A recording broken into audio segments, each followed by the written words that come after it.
భారతి, చెట్టుకి గాజులు కట్టి దండం పెట్టుకోమా. గాజులా? ఎందుకు? ఆడదానికి సీమంత రోజున గాజులు తొడుగుతారు కదా, నువ్వు త్వరలో తల్లి కావాలని కోరుకుంటూ గాజులు కట్టు. నాకు అలాంటి మూఢనమ్మకాలు లేవు. అయినా నాకు తొందరే వచ్చింది. పెళ్ళై ఇన్నేళ్ళైనా మీకు పిల్లలు లేరు కదా, మీరు కట్టుకోండి.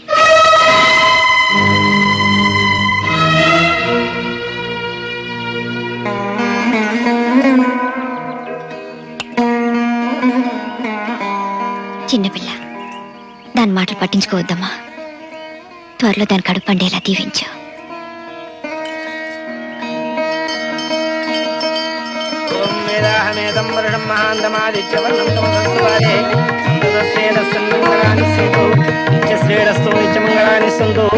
పరమేశ్వర దేవతాభ్యో నమః. ఆనందకర్పూర దివ్య నీరాజనం దర్శయామి.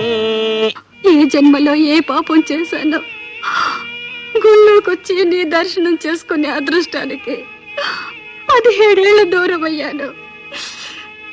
ఇంకొక ఏడాది పాటు నాకు ఈ శిక్ష తప్పదు.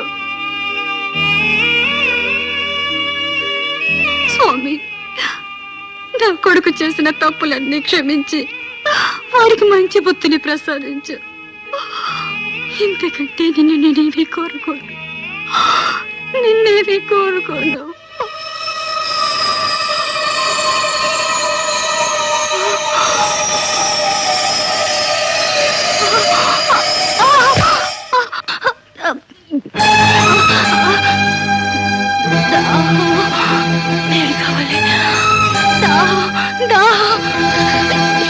లక్ష్మి,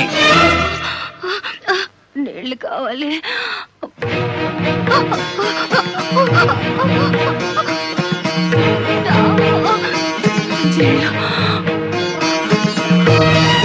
నీళ్ళు కావాలి.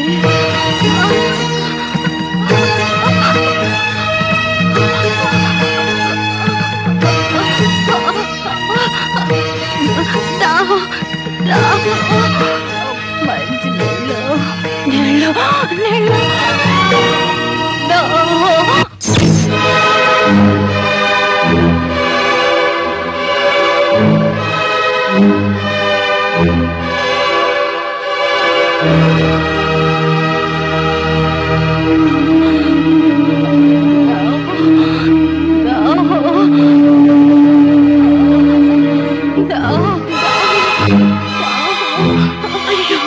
చూడండి. ఆగండమ్మా, వాళ్ళ కుటుంబాన్ని గ్రామం నుంచి బహిష్కరించారు. ఎవరు వాళ్ళకి సాయం చేయకూడదు. అర్థం లేకుండా అవే కట్టుబాట్లండి. ఒక పక్క దాహంతో ఆవిడ ప్రాణం పోయేలా ఉంటాను. ఆగు భారతి, ఆయన చెప్పింది నిజమే. అది రాయుడి తీర్పు. దాన్ని ఊరి వాళ్ళెవరూ తప్పడానికి వీల్లేదు.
అయ్యా, మా మనవరాలకు సంబంధం కుదిరేలా ఉంది.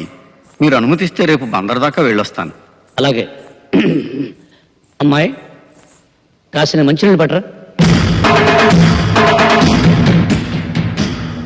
నిన్నేనమ్మాయి, మంచినీళ్ళు పట్టరా. అమ్మాయా? అమ్మాయి ఏమిటి? నాకు పేరుందిగా. అయినా మీకు సేవలు చేయడానికి నేనేమైనా ఇంత పని మనిషిని అనుకున్నారా? నేను చిటికేస్తే 100 మంది క్యూలో నిలబడి నాకు సేవలు చేస్తాను. నేను ఇంటర్నేషనల్ సిమెంట్ ఫ్యాక్టరీ యజమాని కూతుర్ని. ఆయన కోట్లాస్తికి ఏకైక వారసురాల్ని. ఆఫ్టర్ ఆల్ మీకు నేను మంచినీళ్ళు తెచ్చివ్వాలా? వయసు రాగానే సరిపోదండి, ఎవరితో ఎలా మాట్లాడాలో కూడా తెలిసి ఉండాలి. Mind it, mind it, mind it, mind it.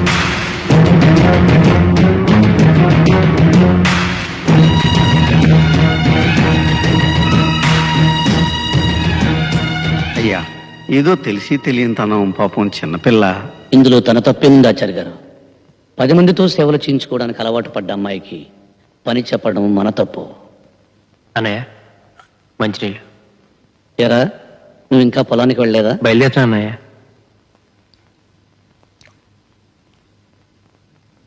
సరే, తొందరగా వెళ్ళి దగ్గరుండి కలుపు తీయించు. అలాగే అన్నయ్య. చాలా బాగా చెప్పారు, చాలా బాగా చెప్పారు. సంతలో పుచ్చంకాయలు అమ్ముకునే సన్నాసిలో ఉండేవాడివి సడన్ గా ఈ సెటప్ గెటప్ మార్చావేంట్రా? ఈ గెటప్ లో ఎలా ఉన్నాను? ఎలా ఉన్నావా? సూడి గేదెకి సూట్ వేసినట్టున్నారు సునక. Joke joke. అసలు వీళ్ళెవరు? ఏం జరుగుతుంది ఇక్కడ? వీళ్ళు పెళ్లి చూపులకు వచ్చారు. ఐసి పెళ్లి చూపులు పెళ్లి కూతురింట్లో జరగాలి కదా. జస్ట్ ఫర్ చేంజ్ ఇలా అరేంజ్ చేశాను. నేను చెప్పలా, నాకు ఒక యంగ్ బ్యూటిఫుల్ సన్ ఉన్నాడని. ఇదే I am Dhanush, son of this Purush. నమస్కారం అండి. నమస్కారం అండి. నమస్కారం. పెళ్లి కూతురు ఫోటోగ్రాఫ్ ఏమైనా తీసుకొచ్చారా? ఫోటో తీసుకురాలేదు బాబు, కానీ అమ్మాయి మాత్రం మహాలక్ష్మిలా ఉంటుంది. అబ్బాయి వచ్చే వరకు ఆగుదామన్నారు. అబ్బాయి ఎలాగ వచ్చేసాడుగా, ఇంకా ఆలస్యం దేనికి? వెంటనే ముహూర్తాలు పెట్టించేద్దాం. ఏమంటారు మీరు? నేనేమంటాను, సరే అంటాను. అసలేంటో ఇది? అమ్మాయిని నేను చూడకుండా మీలో మీరే సరే అనుకుని నాకే అభ్యంతరం లేదంటారండి? I don't want this. I want to see the girl before marriage, that's all. నువ్వెందుకు బాబు చూడటం? అమ్మాయిని చేసుకోబోయేవాడు చూశాడుగా. ఏంటి బాబు అన్న? ఇంకోసారి అన్న. చేసుకోబోయేవాడు చూశాడుగా. ఐసి అంటే వీడు పెళ్లి కొడుకు అన్నమాట. అవును బాబు. వీడికి నువ్వు పిల్లనిస్తున్నావు అన్నమాట. కదలకండి బాబు, అందరు అలాగే కూర్చోండి అమ్మా. ఎవ్వరు కదలద్దు. ఫోటోగ్రాఫ్ కోసం కూర్చోవాలి. ఈ ఏరియాలో కనబడ్డారంటే నరకేస్తాను మిమ్మల్ని. ఎడిడు ఇక్కడ దాక్కున్నారో పందినా తండ్రి. ఏరా ముసలి లెక్క, ఈ వయసులో నీకు పెళ్లి కావాలరా? నువ్వు అయిపోయావు. కన్న తండ్రి చెప్తే పాపంరా. అవునరా, కన్న తండ్రిని చెబితే పాపంరా. నీలాంటి పందిని చెబితే పుణ్యంరా. చంపుకోమై సన్. కానీ నన్ను చంపే ముందు ఒక్కటి గుర్తుంచుకో, నువ్వు నన్ను చంపితే నీ కన్న తల్లి ఎవరన్న రహస్యం నాతో పాటే చచ్చిపోతుంది. సెంటిమెంట్ తో కొట్టి ఆయింట్మెంట్ రాస్తున్నావు కదరా. ఆగిపోయావేమై సన్. నన్ను చంపుకో. నన్ను చంపడం నీ వల్ల కాదు. నీకు దమ్ము లేదు, నీకు చేత కాదు.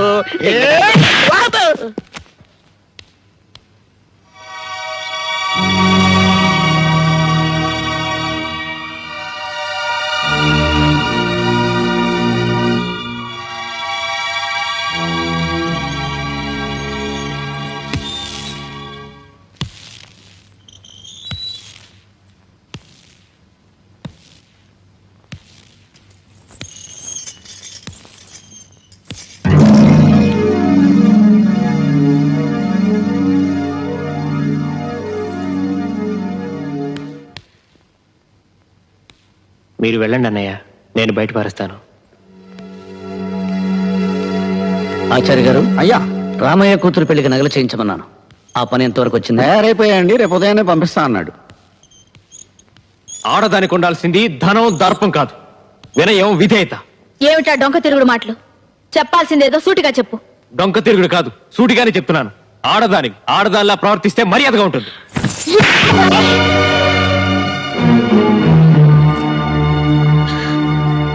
బాబు, నువ్వు లోపలికి వెళ్ళు.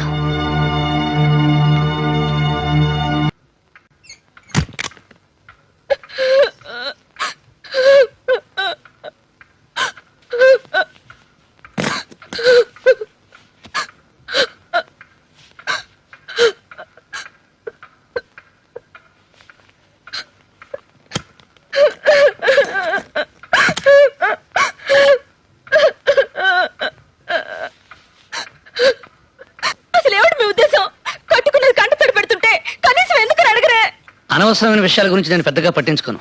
ఏమిటి అనవసరమైన విషయాలా? అంతలేండి, నా ఏడుపు మీకు అనవసరం. నేను ఇంట్లో వాళ్ళకి అవసరం లేదు. నా కర్మ. అయినా తప్పంతా నాదేలేండి. కోటీశ్వరుడి కూతురున్న ఇంటి కూడా భర్త సంపాదనతో బ్రతకడం ఆడదానికి గౌరవం అన్న అపోహతో నేను ఈ పల్లెటూరు కాపురానికి వచ్చాను. ఆనాడే ఆస్తి పంచుకుని మిమ్మల్ని పట్నం వచ్చే మరి కండిషన్ పెట్టుంటే నాకే అవమానాలు తప్పేవి, నా కాపురం సుఖంగా సాగేది. మీరేమనుకుంటున్నారు అసలు? చెప్తున్నావుగా పిచ్చివాగుడని. అయినా బల్లి పడితే పంచాంగం చూస్తారు గాని కప్పర్పులు ఎవరు పట్టించుకోరు. ఓహో, నా మాటలు మీకు కప్పరిపులా ఉన్నాయన్నమాట. చూడండి, కప్పరిస్తే వర్షం కురుస్తుంది. అది చిలికి చిలికి గాలివాన కావచ్చు, తుఫానుగా కూడా మారచ్చు. గుర్తుంచుకోండి. గాలివాన్ వచ్చినా తుఫాన్ వచ్చినా నష్టపోయేది నువ్వే. ఇక పడుకో.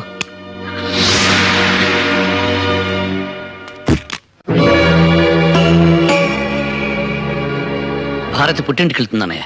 అలాగా, చాలా సంతోషం. పెళ్ళైన తర్వాత నువ్వు కూడా వాళ్ళ ఇంటికి ఎప్పుడు వెళ్ళలేదు కదా. వెళ్ళి సరదాగా 4 రోజులు గడిపిరండి. నేను వెళ్ళడం లేదన్నయ్య.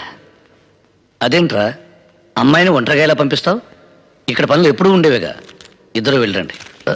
అది కాదన్నయ్య, తనకి తిరిగొచ్చే ఉద్దేశం ఉంటే వెళ్ళి వదిలి రావచ్చు. కానీ తను ఇంకెక్కడికి రానంటుంది. రాజా, అర్థం లేకుండా ఏమిట్రా మాటలు? పెళ్ళి 4 నెలలు కూడా కాలేదు, భార్యను పుట్టింటికి పంపించేస్తావా? ఈ ఊరందరికీ మంచి చెడు చెప్పే కుటుంబం రామంది. ఈ విషయం 10 మందికి తెలిస్తే ఏమనుకుంటారో ఆలోచించావా? మీకు మాటా వస్తే 4 గోళ్ల మధ్య మీలో మీరు సర్దుకుపోవాలి గాని అది మా దాకా రాకూడదు. ఒక్క విషయం గుర్తుపెట్టుకోరా, నారు నాటితే వరి పెరుగుతుంది, మాట జారితే గొడవ పెరుగుతుంది. కానీ ఏం నాటకుండానే గడ్డి పెరుగుతుంది. తను పట్నంలో పెరిగిన పిల్ల, మన పద్ధతులు కొన్ని తెలిసుండకపోవచ్చు. అలాంటప్పుడు తనకి వివరించి చెప్పవలసిన బాధ్యత మంది. అర్థం చేసుకునే వాళ్ళకి చెప్పొచ్చు అన్నయ్య. అర్థం చేసుకునే వాళ్ళకి ఏం చెప్పినా ప్రయోజనం ఉండదు. అందుకే పంపించేద్దామని నిర్ణయించుకున్నాను. నిర్ణయం తీసేసుకున్నావన్నమాట. అది కాదన్నయ్య. రాజా, అసలు భార్య అంటే ఏమిటో, ఆవిడ విలువేంటో తెలిసిన వాడివైతే అంత తేలిగ్గా ఆ నిర్ణయం తీసుకునేవాడివి కాదు. మనకేదైనా జరిగితే తల్లి ఏడవడం, తల్లికి ఏమైనా జరిగితే మనం బాధపడడంలో ఆశ్చర్యం లేదురా. ఎందుకంటే ఒకే రక్తం పంచుకు పుట్టినవాడం కాబట్టి ఆ బంధం బాధ ఉంటాయి. కానీ ఎక్కడో పుట్టి ఎక్కడో పెరిగి పెళ్లి అనే 2 అక్షరాలతో మన ఇంట్లోకి అడుగుపెట్టి సర్వం మనకు అర్పించి సర్వస్వం మనమే అనుకుని మనకేదైనా జరిగితే విలవిల్లాడిపోతుంది. అదేరా భార్య అంటే. కంప్యూటర్ కాలంలో కూడా కట్టిన తాళికి ఇంకా విలువ ఉందంటే ఆ గొప్పతనం కట్టిన వాడిది కాదురా, కట్టించుకున్న ఆమెది. ఎందుకంటే ఆ పసుపు తాడుతో నువ్వు వేసిన 3 ముళ్ళకి తన జీవితాంతం కట్టుబడి ఉంటుంది కాబట్టి. భార్య అంటే నిప్పు లాంటిది. దాని విలువ తెలిసి మసలుకుంటే దీపమై జీవితాంతం వెలుగునిస్తుంది. అశ్రద్ధ చేసిన రోజున అగ్ని జ్వాలై నిన్ను నీ కుటుంబాన్ని కూడా దహిస్తుంది. అంత శక్తి కలదరా భార్య అంటే. నన్ను క్షమించన్నయ్యా. ఆచార్య గారు, అయ్యా, మొత్తం దస్తావేజులు పట్టండి. అలాగేనండి. అమ్మా భారతి, బయటెన్నో సమస్యలతో సతమతమై ఇంటికొచ్చిన భర్తకి భార్య సేద తీర్చాలి గాని సమస్య కాకూడదు. ఎండలో తిరిగొచ్చిన భర్తకు భార్య చల్లటి నీడవ్వాలి గాని వేడిసెగ కాకూడదు. అదేనమ్మా భార్య అంటే. ఆకలిలో అమ్మగా, అనురాగంలో చెల్లిగా, అభిమానంలో తమ్ముడిగా, ఆవేశంలో స్నేహితుడిగా వెనకుండి ముందుకు నడిపించేదనమ్మా భార్య. అయ్యా, ఇవిగోనండి పత్రాలు.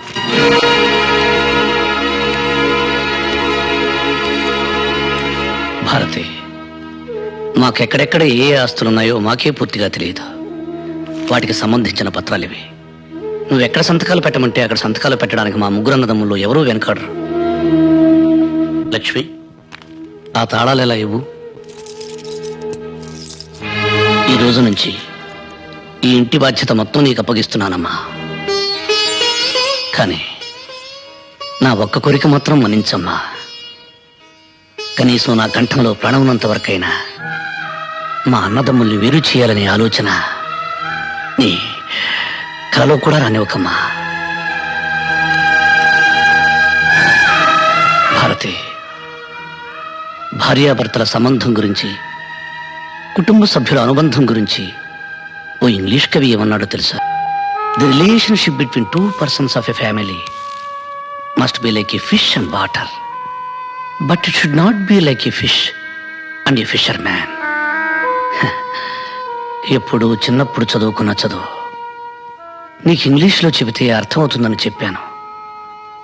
గ్రామర్ తప్పునుంటే మన్నించు, అసలు అర్థమే తప్పనుకుంటే క్షమించు.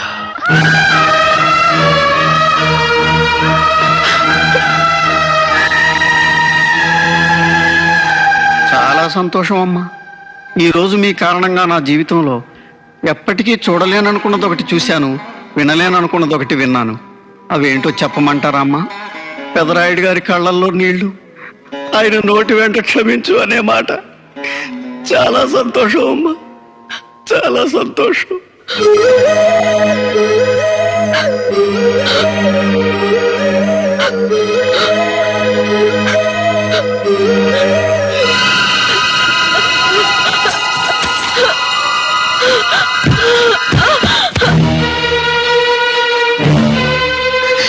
అమ్మ భారతి, భారతి, భారతి, రవి నీ పట్ల.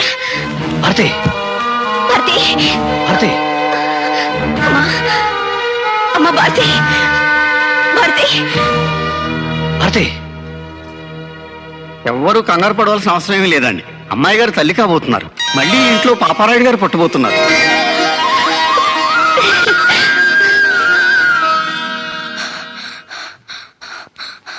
రాజాబాబు, రాజాబాబు, ఏంట్రా ఏమైంది? టీచర్ గారు కళ్ళు తిరిగి పడిపోయారు. ఎక్కడ?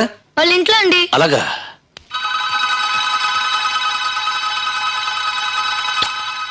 ఏమండి ఆ రాజాబాబు మళ్ళీ టీచర్ ఇంట్లో దొరుకుతున్నాడు. చా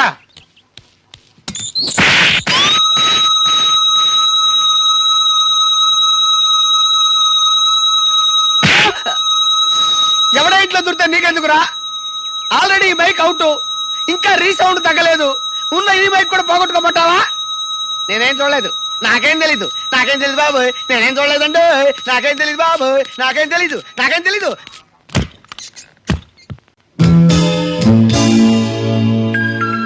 టీచర్ గారు, టీచర్ గారు,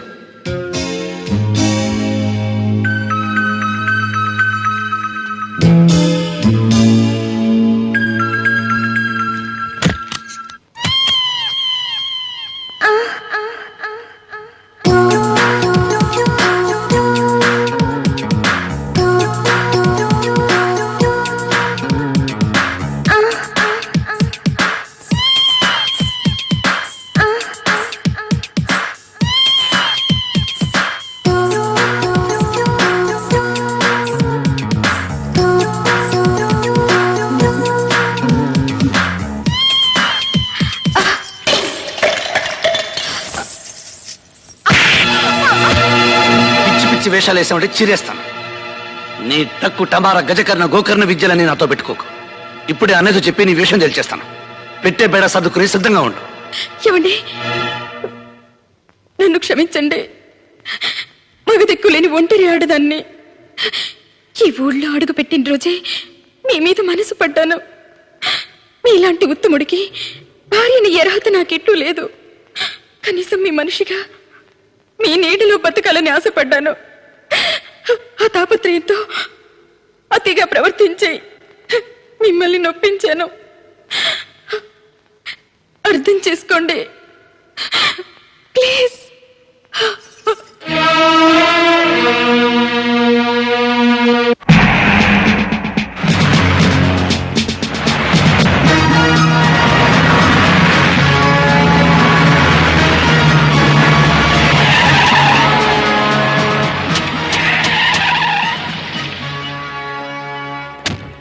నేను పైకెళ్ళి పెదరాయుడు గారిని చూసొస్తాను.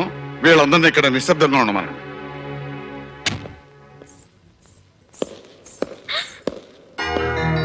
Hi daddy. Hi baby. Daddy బాగున్నారా? బాగున్నానమ్మా. అందరూ ఎలా ఉన్నారు?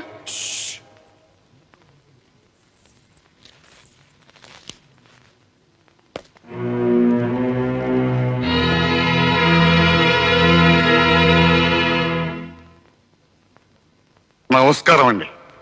అరే విహింకుల వారా, రండి కూర్చోండి. మీకు నా మీద కోపం ఉంటే చెప్పుతో కొట్టండి, అంతేగాని ఇలా హాస్యం అడగండి. ఇందులో హాస్యమే ఉంది, కూర్చోమన్నాను. నేను మీ ముందు ఏనాడైనా కూర్చున్నానండి? అది కల్లో కూడా జరగని పని. మీరు కూర్చోకపోతే నేను లేస్తాను. అరే మీరు లేవటం ఎందుకండి? పర్లేదు. వ్యాపారం ఎలా జరుగుతుంది? మీ దయ వల్ల బాగానే ఉంది. ఇందులో మాదయ్యే ఉందండి, అంతా భగవంతుని దయ. అమ్మమ్మమ్మ అలా అనకండి. ఆ రోజుల్లో మీ తాతగారు మీ నాన్నగారు ఆ తర్వాత మీరు మా వెనకుండా నడిపించబట్టే ఈ రోజున మాకింత ఆస్తి ఫ్యాక్టరీలో ఉన్నాయి. ఇవాళ మా కుటుంబం ఇంత పచ్చగా ఉంది అంటే మీరు పెట్టిన భిక్ష కదండి. ఫ్లైట్ 8 గంటలకి 9:30 సార్. బోర్డింగ్ బస్ తీసుకున్నారా? సురేష్ వెళ్ళాడు సార్. ఢిల్లీలో మీరు దిగ్గానే మిమ్మల్ని రిసీవ్ చేసుకోవడానికి కిషోర్ వస్తాడు సార్. గుడ్. నమస్కారం అండి.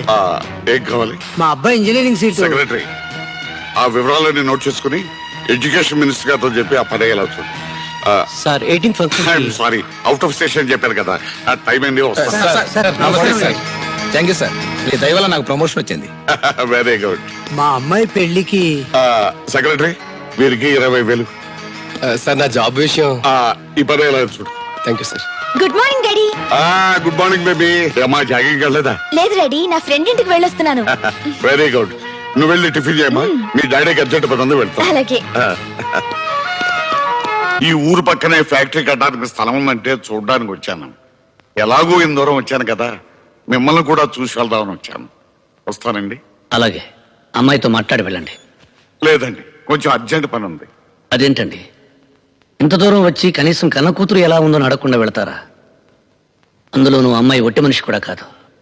నా బిడ్డను ఇంటి కోడలుగా చేసిన తర్వాత ఎలా ఉంది అని అడగటం దేవుని ముందు పువ్వు పెట్టి ఆ భక్తుడు దాని యోగక్షేమాల గురించి అడిగినట్టు ఉంటుంది. నాకు సెలవు ఇప్పించండి. వెళ్ళిరండి. వస్తాను.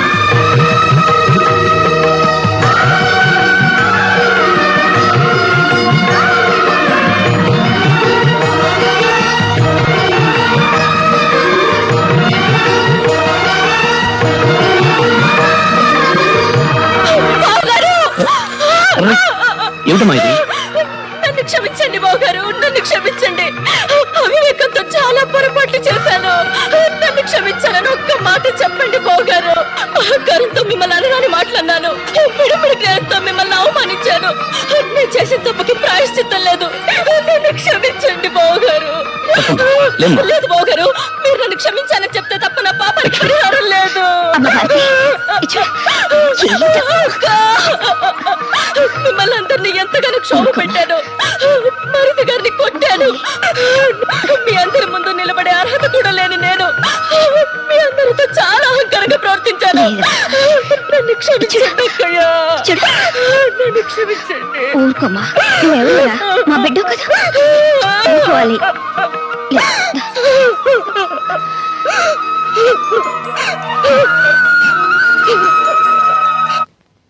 ఎవరి మీద అభండాలు వేస్తున్నావు? పుట్టి బుద్ధరిగిన దగ్గర నుంచి అది ఎలాంటి వంశమో మా అందరికీ తెలుసు. వాళ్ళు పరాయి స్త్రీ వైపు కన్నెత్తి కూడా చూడరు. ఆ విషయం అప్పుడే పై చేసిన కన్నెపిల్ల దగ్గర నుంచి కాటికెళ్లే ముసలమ్మ వరకు తెలుసు. నువ్వు ఎక్కడి నుంచో వచ్చి వాళ్ళ మీద నిందలు వేస్తే ఇక్కడ ఎవరు నమ్మరు. అయ్యో, నన్ను నమ్మండి. ప్రమాణ పూర్తిగా నేను చెప్పేదంతా నిజమే. ఆపై నాటకాలు ఇంకొక మాట పెదరాడి గారి కుటుంబం గురించి మాట్లాడేవో నాలుగు ఇచ్చిరేస్తాను. చేసిందంతా చేసి టీచరమ్మ మీరా? ఏంటమ్మా ఏమైంది? పెదరాయుడు గారి తమ్ముడు రాజా నన్ను చరిచాడు. ఆ విషయం వీళ్ళకి చెప్తుంటే ఎవరు నమ్మడం లేదు. అయిపోయిందా? ఆ రోజు నేను చూసింది ఈ రోజు వర్కౌట్ అయిందన్నమాట. ఏమయ్యా, ఏంటి అలా చూస్తారు? ఒక ఆడకూతురు నడి రోడ్డు మీద ఏడుస్తుంటే మీకు పాప అనిపించడంలా? పెదనాయుడు గారి కుటుంబానికి ఒక న్యాయం, మిగతా వాళ్ళ కుటుంబానికి వేరే న్యాయమా? పెదనాయుడు గారి కొమ్ములు మంచిగా ఏం నీకంటే పడుచుకొచ్చింది? పెదనాయుడు గారు మాకు బంధువే. బంధువు అయితే మాత్రం ఇటు వచ్చి మాట్లాడతా. పోతాను. నమస్కారం సార్. ఇది ఇవాళ పెదరాయుడు గారి తమ్ముడి మీద నిందేసింది. రేపు పెదరాయుడు గారి మీద నింద ఏదైనా నమ్మకం ఏంటి? దీని ముక్కు షోలు కోసేద్దాం. తీవ్ర కత్తి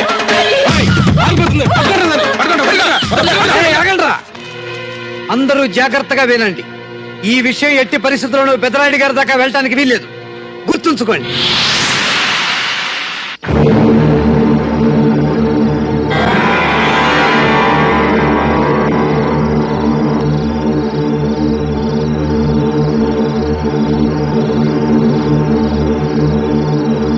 ఈ రోజు రాజాబాబు మీద నిందేయడానికి తెగించింది. రేపు ఎంతకైనా తెగిస్తుందని ఊరి నుంచి తరిమేయాలనుకున్నామయ్యా. ముక్కు మొహం తెలియని టీచరమ్మ వల్ల నిప్పులాంటి మీ వంశానికి మచ్చ రాకూడదనే అలా చేసామండి అయ్యా. కానీ ఇంత పని చేస్తుందని అనుకోలేదు. నిజాన్ని నా దగ్గర దాచడానికి ప్రయత్నించి మీరు చాలా పెద్ద తప్పు చేశారు. ఒక నిండు ప్రాణం పోవడానికి కారణమయ్యారు. నా మీద గౌరవం ఉన్న వాళ్ళు చేయవలసిన పని కాదు ఇది.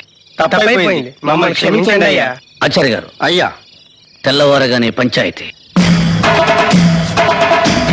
పెదరాయుడు గారు ఇన్నాళ్ళు ఇచ్చిన తీర్పు ఒక ఎత్తు, ఇప్పుడు ఇచ్చే తీర్పు ఒక ఎత్తు. అవునవును, మరి సొంత తమ్ముడు గొడవ కదా. ఏమండి, మీ తీర్పు గురించి మాట్లాడేంత దాన్ని కాను, కానీ ఒక్క మాట గుర్తు చేయకుండా ఉండలేకపోతున్నాను. మీరు తీర్పునివ్వబోయేది మీ తమ్ముడి మీద కాదు, మనం పెంచుకున్న బిడ్డ మీద, మన పెంపకం మీద, ఆ నమ్మకం మీద. తొందరగా పదండ్రా, పంచాయతీకి పెదరాయుడు గారు వచ్చే టైం అయింది. భార్యగా మనసు పంచుకున్న నాకంటే అన్నగా రక్తం పంచుకున్న మీకే మీ తమ్ముడి మంచితనం గురించి బాగా తెలుసు. అంతకు మించి చెప్పడానికి నాకు వయసు చాలదు, అర్హత లేదు. ఇయ్యాలేం తీర్పు చెప్తాడో చూడాలా. బంధువా పరాయుడ చూసి తిరుపు చెప్పే అలవాటు పెదరాయుడు వంశంలో లేదురా.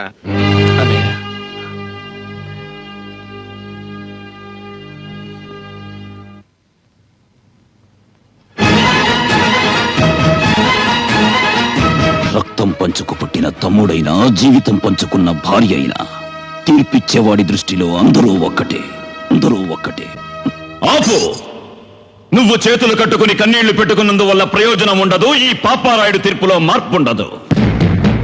మీరిద్దరూ ఒకే కడుపున పుట్టినంత మాత్రాన నువ్వు చేసిన తప్పు వీడి మంచితనం వల్ల ఒప్పైపోదు. ఎవడి తప్పు వాడిది, ఎవడి ఒప్పు వాడిది. న్యాయానికి తెలిసిన బంధం, బంధుత్వం ఒక్కటే. ఒప్పు చేసిన వాడు దానికి బంధువు, తప్పు చేసిన వాడు దానికి శత్రువు.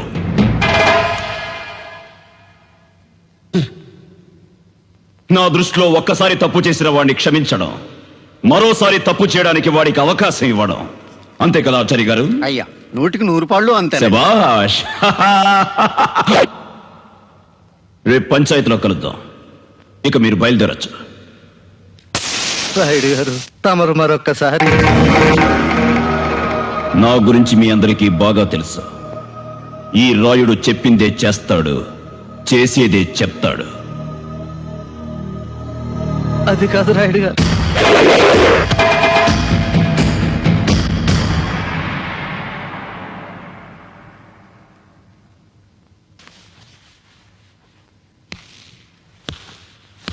పెదరాయుడు, నీ పెళ్లి చూపుల విషయం నా తోడబుట్టిందంతా చెప్పావా? చెప్పాను నాన్నగారు. శభాష్, బయలుదేరు.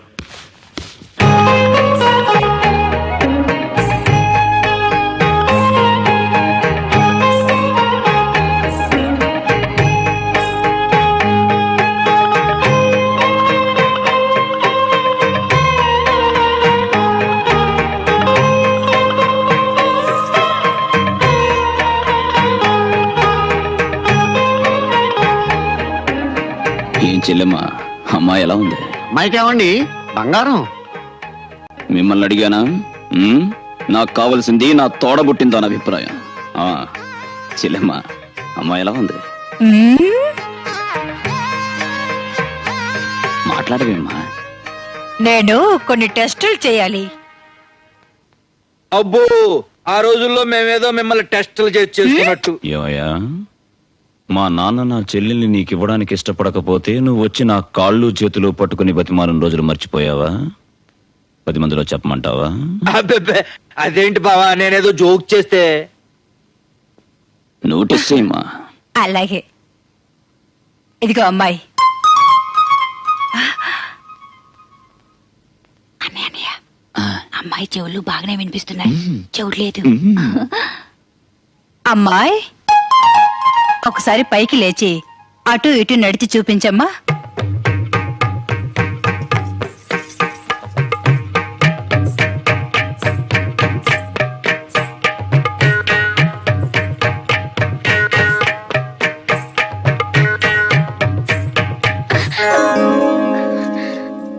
ఇక చాలే అమ్మా, కూర్చో.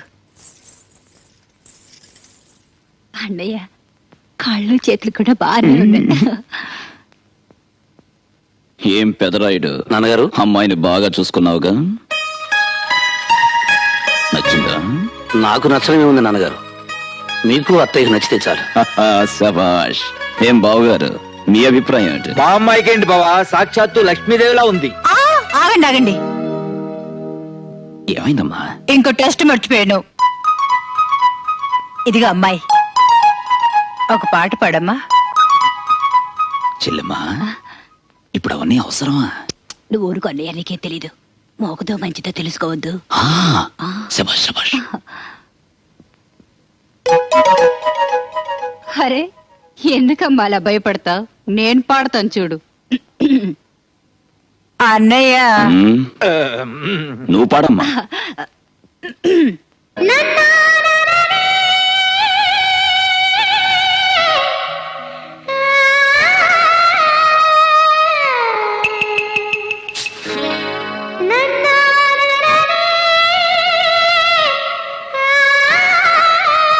శభాష్. బాగుంది. కాస్త నవ్వుతూ పాడమ్మా. ఎందుకే ఆ పిల్ల ప్రాణాలు అలా చేస్తావు? అబ్బా, మీరు ఊరుకోండి. పళ్ళ వరుస ఎలా ఉందో తెలియద్దు. నువ్వు పాడమ్మా. బాబు గారు, నన్ను వదిలేయండి బాబు గారు. బాబు గారు, మీకు దండం పెడతాను. కాపాడండి. రక్షించండి. జమీందారు చలపతిరాయుడు గారి కుమారుడు వారి పాలేరు కూతుర్ని మానభంగం చేసినట్టు అభియోగం మోపబడింది. దీనికి సంబంధించిన సాక్షులు, గ్రామ పెద్దలు రేపు ఉదయం పంచాయతీకి రావాల్సిందిగా కోరడం అయిందో. దండాలండి అయ్యా. ఏ ఊరు? సీతానగరం అండి. పెద్ద చెరువు గండిపడి పాలెం కొట్టుకుపోయిందంటండి. ఓహో, ఆ ఊరికి సరిపడగా ధాన్యం తోలించి 10,000 ఇచ్చి పంపించాను. మార్టే నుండి వచ్చానండి అయ్యా. ధర్మసత్రం పెట్టి అన్నదానం చేస్తున్నారండి. ఆహా, ఓ 200 బస్తాలు పంపించాను. అలాగేనండి. ఉంటానండి. వీరవాసం నుండి వచ్చానండి అయ్యా. అనాథాశ్రమం పెట్టి 400 మంది పిల్లల దాకా పోషిస్తున్నారండి. శభాష్. 1000 బస్తాలు పంపించండి. 1000? మా రాజు సల్లంగా ఉండాలి. కాసేపు వాళ్ళ ఆపు. అలాగేనండి. రే పెదరాయుడు, నాన్నగారు, నా తోడబుట్టింది వస్తోందిరా. కూర్చోడానికి మంచం వేయించు. రామ్మా రా. ఎందుకమ్మా ఈ ఎండలో పడి పొలం దాకా వచ్చావు? ఇంటికి వచ్చి ఉండొచ్చు కదా. అది చెప్పమ్మా. రేపు పంచాయతీ. తెలుసమ్మా.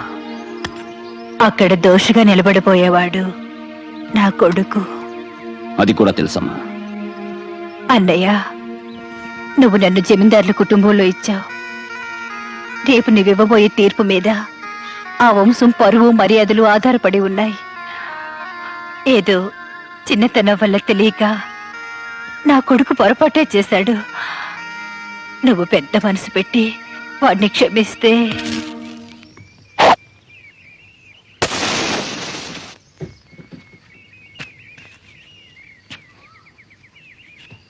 పెదరాయుడు, మన ఇనపెట్లో మీ అమ్మది 500 తులాల బంగారం ఉంది. దాన్ని నా తోడబుట్టిన దానికి ఇచ్చే. చూడమ్మా, రామాపురంలో నాకు 700 ఎకరాల కొబ్బరి తోట ఉంది. అది నీకు రాసిస్తాను. అలాగే కోదాడ పక్కనున్న 200 ఎకరాల సాగు భూమి కూడా నీ పేర్లో రాస్తాను.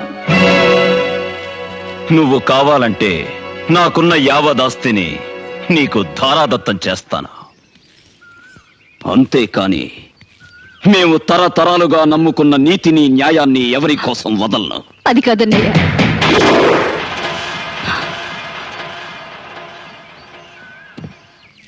నీ రక్తం పొంచుకు పుట్టిన దాన్ని. నీతి నిజాయితీ నీకు 2 కళ్ళని నాకు తెలుసు. కానీ పేగు తెంచుకున్న వాడి మీద మమకారం చావక ఒకవేళ అడుగుంటే అన్నయ్య కనికరం చూపించేవాడేమో నన్న చిన్న ఆశ నన్ను ఇక్కడికి రప్పించింది. నన్ను క్షమించన్నయ్య, క్షమించు.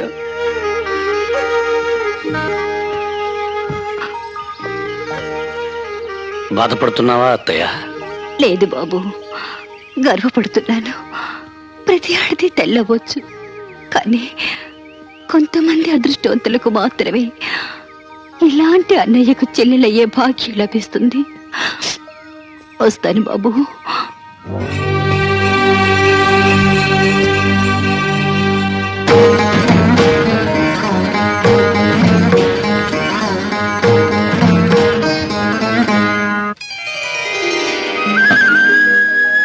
పెదరాయుడు, నా కోడలు సాక్షాత్తు లక్ష్మీదేవిరా. నువ్వు పని మీద బయటికి వెళ్ళేటప్పుడు ఓ చెంబుడు మంచినీళ్ళు ఆవిడ చేత్తో తాగి వెళ్ళు. శుభం జరుగుతుంది. అలాగే నాన్నగారు. ఆచార్య గారు, అయ్యా. పంచాయతీకి టైం అయింది, ఇంకా ఇక్కడే ఉన్నారేంటి? బయలుదేరండి. అలాగేనండి. వస్తానమ్మా. రా పెదరాయుడు.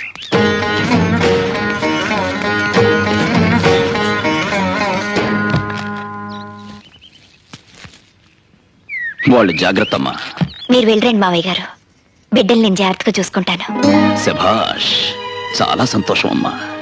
మరుదుల్ని చూసుకుంటాను అనకుండా బిడ్డల్ని చూసుకుంటానన్నావే, నాకు చాలమ్మా. పెదరాయుడు పోనీ.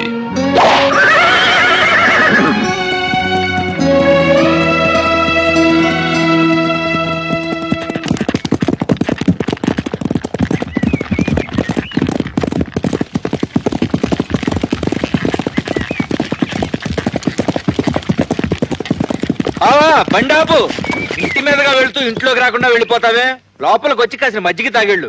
తీర్పు చెప్పబోయే ముందు నేరం మోపబడిన వాళ్ళ ఇంటి వైపు కన్నెత్తి కూడా చూడను. నేరం రుజువు కాని పక్షంలో తీర్పు చెప్పిన తర్వాత వచ్చి నా చెల్లెలి చేతి వంట కడుపు నిండా తిని వెళ్తాను. బావా, నువ్వెవరి మీద అయితే తీర్పు ఇవ్వబోతున్నావో వాడు నీ చెల్లెలి కొడుకు మాత్రమే కాదు, రావు బహదూర్ రంగారావు గారి మనవడన్న సంగతి కూడా గుర్తుంచుకుంటే అందరికీ మంచిది. రాయుడు పోనీ.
మొదలు పెట్టండి. రే, జరిగిందేంటో అయ్యగారికి వివరంగా చెప్పుకోండి. మేం జమీందారు గారి దగ్గర కూలి చేసుకునేటోళ్ళం, వాళ్ళు పోసిన గంజితో కడుపు నింపుకునేటోళ్ళం, వాళ్ళని కన్నెత్తి కూడా చూడని కులంలో పుట్టినోళ్ళం. అటువంటి కులంలో పుట్టిన నా బిడ్డని ఈ జమీందారు గారి అబ్బాయి పాడు చేశాడయ్యా. దాని జీవితం నాశనం చేసేశాడు. ధర్మ ప్రభులు, దానికి న్యాయం మీరే చెయ్యాలి బాబయ్యా.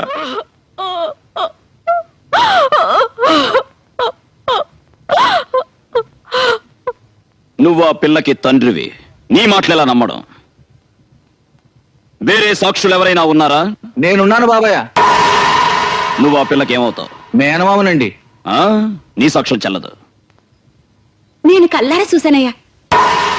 నువ్వు ఆ పిల్లకి చుట్టానివేనా? మాది బాగా దూరపు సొట్టరికం, పిన్ని వరుస. దూరమైన దగ్గరైన బంధుత్వం బంధుత్వమే, నీ సాక్ష్యం కూడా చెల్లదు. వీళ్లతో ఏ రకమైన చుట్టరికం లేని వాళ్ళు, జరిగిన అన్యాయాన్ని కళ్ళారా చూసిన వాళ్ళు ఎవరైనా ఉంటే ముందుకొచ్చి సాక్ష్యం చెప్పొచ్చు.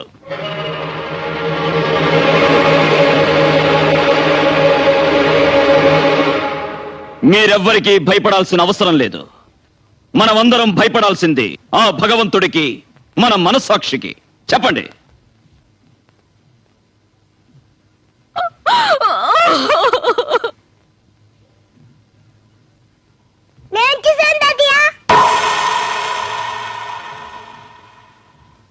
ఏం చూసావు నాన్న?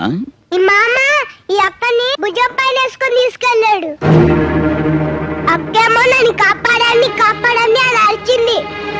నేను వాళ్ళ వెనకాల పరిగెత్తాను. గాజుల గుట్ట మీదున్న పాత బంగ్లాలోకి అక్క తీసుకెళ్లి తలుపేశాడు.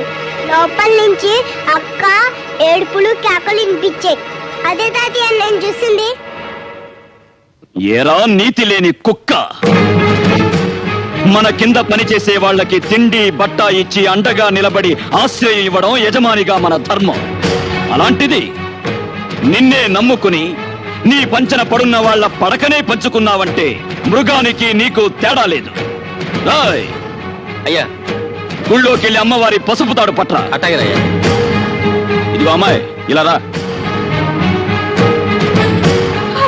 ఏ చేతులతో అయితే ఆ అమ్మాయి జీవితాన్ని నాశనం చేశావో అదే చేతులతో ఆ అమ్మాయి మెళ్ళో తాళి కట్టి కొత్త జీవితాన్ని ఇవ్వు. ఇదే ఈ పాపారాయుడు తీర్పు. పాపారాయుడు, నీ తీర్పు మార్చు. అయినా ఇలాంటి అలగాజనంతో ఆడుకోవటం మాలాంటి జమీందారులకు మామూలే. నేను నీ చెల్లెలి భర్తని, వీడు మాకు పుట్టిన బిడ్డ. కాస్త ముందు వెనక ఆలోచించి తీర్పు ఇవ్వడం నేర్చుకో. ఆపరా, ఆపరా, ఆపరా, ఆపరా, ఆపరా. అంతకు మించి ఒక్క మాట ఎక్కువ మాట్లాడితే నీ నాలుక చీరేస్తాను.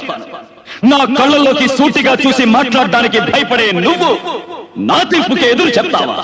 ప్రాణాలు తీస్తాను. బంధాలు బంధుత్వాలు కాదురా నాకు కావలసింది. నాకు కావలసింది నీతి, న్యాయం, ధర్మం. పుట్టిన పుట్టుక కాదురా ముఖ్యం. నాకు ముఖ్యం జరిగిన అన్యాయం, జరగాల్సిన న్యాయం. తీరా తాళి కట్టరా వెళ్ళి. పాపారాయుడు,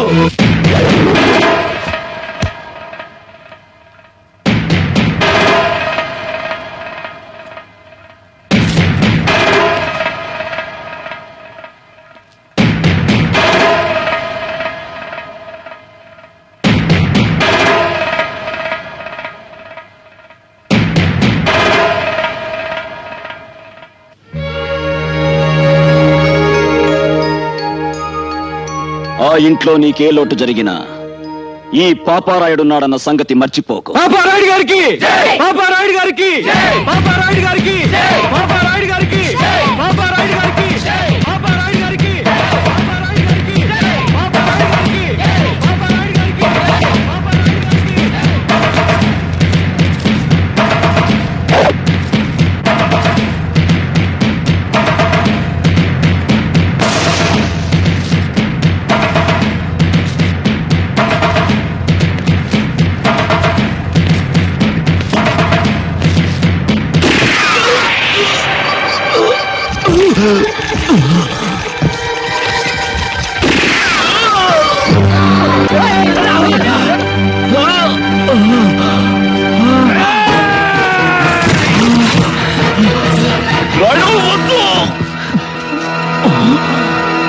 వద్దు, నా చెల్లెలి పసుపు కుంకాలు తుడిచేయద్దు.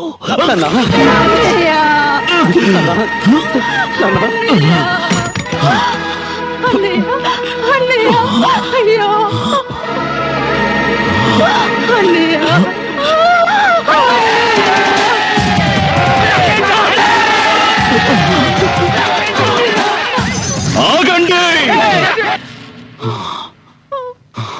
ఎవరు వాణ్ణి తాకటానికి వీల్లేదు. చేసిన తప్పుకు వాడు శిక్ష అనుభవించే తీరాలి. ఈ రోజు నుంచి వాణ్ణి, వాడి కుటుంబాన్ని 18 ఏళ్ల పాటు ఈ ఊరి నుండి వెలేస్తున్నాను. వాళ్ళతో ఎవరు మాట్లాడకూడదు. వాళ్ళింటి మంచి చెడ్లకు ఎవరు వెళ్ళకూడదు. ఆఖరికి వాళ్ళింట్లో పచ్చి మంచినీళ్లు కూడా ముట్టుకోకూడదు. దీన్నెవరు అతిక్రమించినా వాళ్ళకు కూడా ఇదే శిక్ష వర్తిస్తుంది. ఇదే ఈ పాపారాయుడు తీర్పు.